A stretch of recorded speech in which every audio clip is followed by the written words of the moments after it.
Assalamualaikum warahmatullahi wabarakatuh. Selamat pagi anak-anak. Untuk administrasi umum hari ini kita akan membahas mengenai bentuk-bentuk organisasi kantor. Dibuka bukunya halaman 18. Bentuk pertama yaitu organisasi lini. Organisasi lini adalah organisasi yang jumlah karyawannya masih sedikit. Jadi ini biasanya digunakan oleh perusahaan yang kecil dan proses kepemimpinan biasanya dari pemimpin bisa langsung ke anggota atau dari kepala bagian dulu. Tapi kepala bagian ini jumlahnya sedikit karena perusahaan kecil. Nah, selanjutnya untuk kelebihan dan kekurangan organisasi ini bisa kalian lihat di buku halaman 19. Selanjutnya ada organisasi lini dan staf. Organisasi lini dan staf ini organisasi di mana dibutuhkan adanya karyawan. Dan yang menggunakan organisasi ini biasanya adalah perusahaan besar, sehingga contoh struktur itu lebih rumit daripada organisasi lini. Nah, dari ini untuk kekurangan dan kelebihan bisa kalian lihat atau baca di buku. Selanjutnya mengenai organisasi fungsional. Organisasi fungsional adalah organisasi yang disusun berdasarkan sifat dan fungsi yang harus dilaksanakan.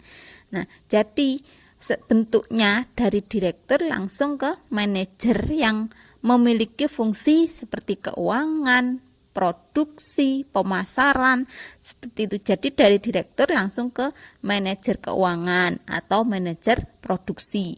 Jadi ini dilihat dari fungsinya.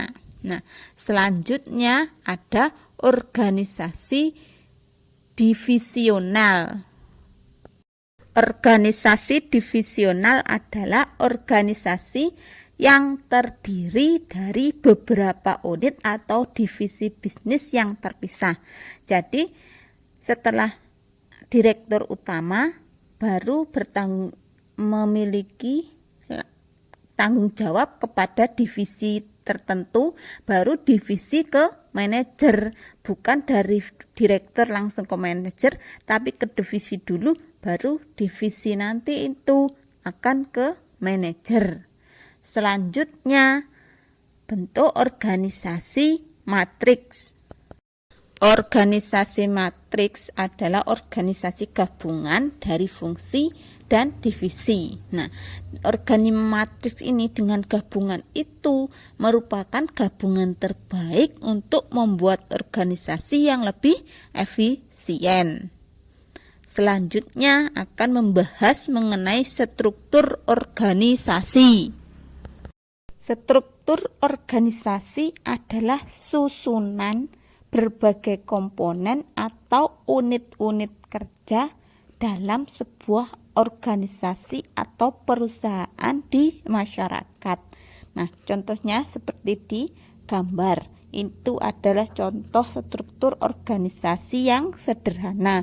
Yang lebih ribet ada di depan strukturnya. Ada pemimpin, ada kepala bagian, ada staf atau anggota.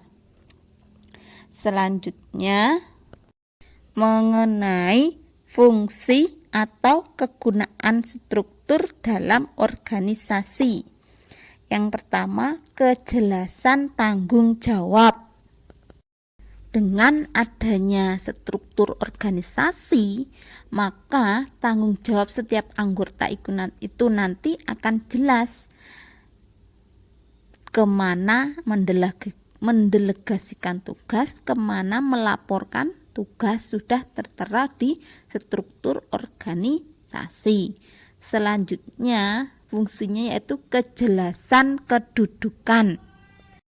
Kejelasan kedudukan orang dalam struktur organisasi itu dapat mempermudah melakukan koordinasi maupun hubungan yang terkait penyelesaian pekerjaan. Nah, fungsi selanjutnya yaitu kejelasan mengenai jalur hubungan. Dalam melakukan tugas dan tanggung jawab, setiap anggota harus terlihat jelas sehingga proses pekerjaan lebih efisien dan saling memberikan keuntungan. Nah, fungsi selanjutnya kejelasan uraian tugas.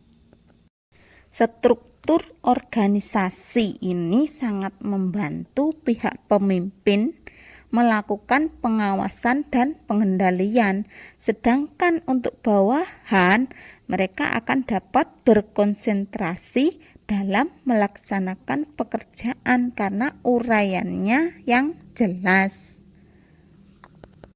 Sekian penjelasan untuk materi kita hari ini. Saya akhiri. Wassalamualaikum warahmatullahi wabarakatuh.